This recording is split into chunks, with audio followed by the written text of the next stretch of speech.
નમસ્કાર વહાલા વિદ્યાર્થી મિત્રો, હું છું દિવ્યેશ ઘાડિયા અને સ્વાગત કરું છું આપ સર્વનું આપની પોતાની યુટ્યુબ ચેનલ ઓશન કોચિંગ ક્લાસીસમાં. અને લાવ્યો છું તમારી માટે શું?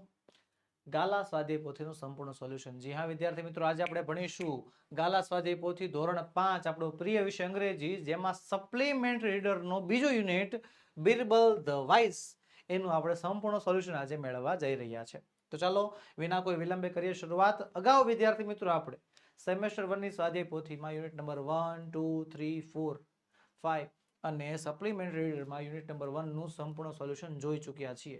જો તમે તેના વિડીયોઝ નથી જોયા તો તેની લિંક નીચે વિડીયોના ડિસ્ક્રિપ્શન બોક્સ પર આપી છે, તેને જરૂરથી જોઈ આવજો.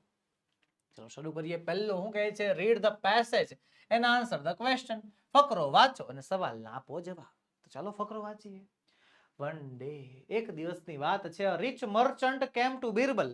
એક અમીર માણસ બિરબલ પાસે આવ્યો.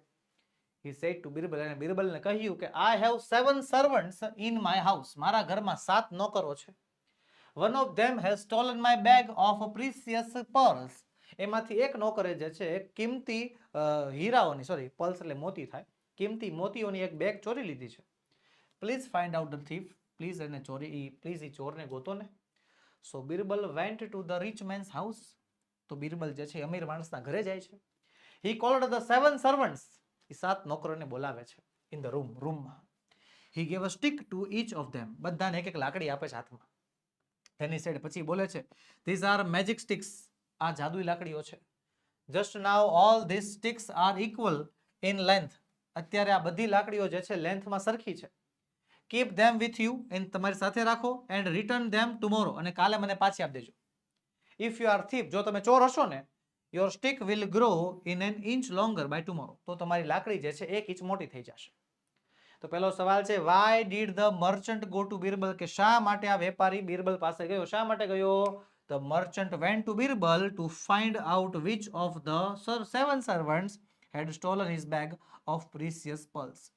કે વેપારી જે છે બિરબલ પાસે ગયો શોધવા માટે કે એના 7 નોકરોમાંથી કોણે એના કિંમતી જે છે મોતીઓ ચોરેલા છે. બીજો સવાલ છે, what did Birbal give to each servant? બિરબલે બધા નોકરોને શું આપ્યું? શું આપ્યું? a stick. એક લાકડી આપી. બરોબર. પછી છે ત્રીજો સવાલ, the sticks had real magic in them. કે શું એ લાકડીઓમાં ખરેખર જાદુ હતું? false. કાઈ નહોતું. ચોથું છે, the thief stick will. કે ચોરની લાકડી કેવી થઈ જશે? ચોરની લાકડી grow an inch longer by tomorrow. કાલ સુધીમાં 1 ઇંચ જેટલી વધી જશે. પાંચમું છે, which word in the passage means the same? the same નામનો સમાનાર્થી શબ્દ શું થાય? થાય છે equal, એટલે કે સરખું. રેડી? ચાલો આગળ વધીએ. બીજું છે, the servant who had stolen the bag of pearls. પેલો નોકર કે જેણે મોતીઓની બેગ ચોરી હતી, was scared, ડરી ગયો.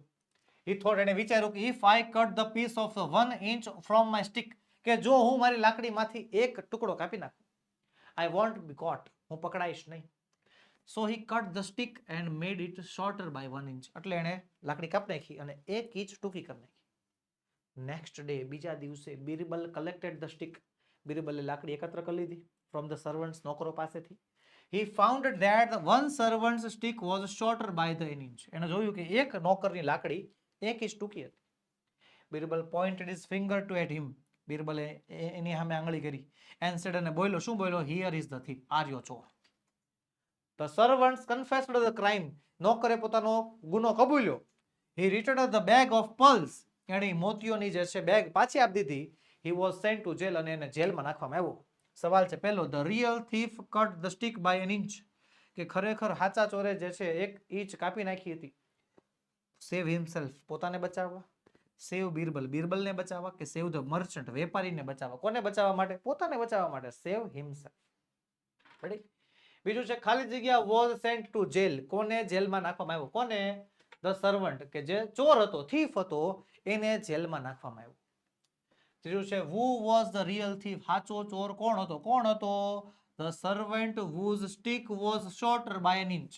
કે પેલો નોકર કે જેની લાકડી 1 ઇંચ ટૂંકી હતી, તે સાચો ચોર હતો. પછી લખીશું ચોથું, did the servant confess his crime? કે શું ચોરે પોતાનો ગુનો કબૂલ્યો? yes, the servant confessed his crime. હા, ચોરે પોતાનો ગુનો કબૂલ્યો. પાંચમું છે find out the opposite of the word longer. Longer શબ્દનો વિરોધાર્થી શબ્દ શોધવાનો છે. વિરોધાર્થી થઈ જાય છે શોર્ટર. સિમ્પલ. ચલો આગળ છે મેચ એ વિથ બી. જોડકું જોડવાનું છે. તો પેલા પાર્ટ એ ને પાર્ટ બી જોઈ લેવાનું. પાર્ટ એ મર્ચન્ટ એટલે વેપારી, થીફ એટલે ચોર, પ્રિસિયસ એટલે કિંમતી, જેલ એટલે જેલ તો ખબર જ છે આપણને, રીચ એટલે થાય છે અમીર. તો બીજી બાજુ વેલ્યુએબલ એટલે કિંમતી, ટ્રેડર એટલે વેપારી, વેલ્થી એટલે થાય અમીર, રોબર એટલે લૂંટેરો ને પ્રિઝન એટલે જેલ થાય. ચાલો ભાઈ મર્ચન્ટ એટલે શું થાય? મર્ચન્ટ એટલે થાય વેપારી. તો ભાઈ ક્યાં જવા દઈશું? તો કે મર્ચન્ટ ટ્રેડરમાં, થીફ એટલે ચોર થાય, રોબરમાં જશે, પ્રિસિયસ એટલે કિંમતી, વેલ્યુએબલમાં જશે, જેલી પ્રિઝનમાં જશે અને રીચ જે છે એ વેલ્થીમાં જશે. બી, ડી, એ, ઈ અને સી આ આપણો જવાબનો ક્રમ છે.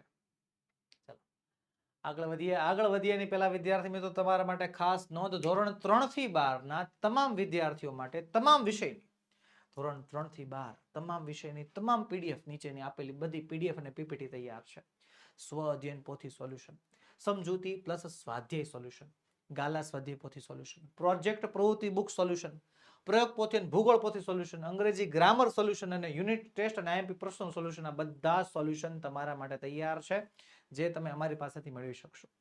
આ બધા સોલ્યુશનની પીડીએફ પીપીટી વોટ્સએપ પર જોતી હોય તો પણ તમને મળી જશે. આપણો મોબાઈલ નંબર 7046222254 પર તમે એની ટાઈમ કોલ કરી શકો છો, વોટ્સએપ કરી શકો છો. અને બીજી મહત્વની વાત, જો તમારે આ બધી પીડીએફ એપ્લિકેશન પરથી જોતી હોય તો પણ તમને મળી જશે. આપણી એપ્લિકેશન ડાઉનલોડ કરવાની લિંક નીચે વિડીયોમાં આપેલી છે, અથવા આપણો પ્લે સ્ટોર ઉપર તમે ઓશન કોચિંગ ક્લાસીસ સર્ચ કરશો તો પણ તમને એપ્લિકેશન મળી જશે. તમારા વાલા વિદ્યાર્થી મિત્રો એપ્લિકેશન ડાઉનલોડ કરો અને આ પીડીએફ નો લાભ લ્યો.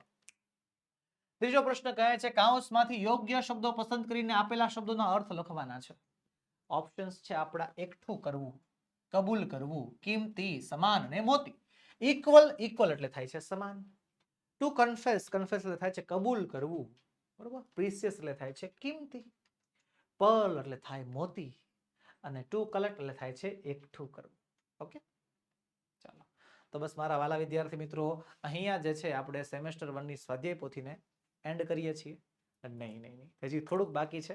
જે ક્વેશ્ચન પેપર છે છેલ્લું આપેલું છે એ આપણે વહાલા વિદ્યાર્થી મિત્રો આવતા લેક્ચરમાં સોલ્વ કરવાનું છે. ઓકે, તો ચાલો મળીએ નેક્સ્ટ લેક્ચરમાં. વહાલા વિદ્યાર્થી મિત્રો વિડીયો ગમ્યો હોય તો લાઈક કરો, તમારા મિત્રોમાં શેર કરો અને ચેનલમાં નવા હોય તો સબસ્ક્રાઇબ કરો.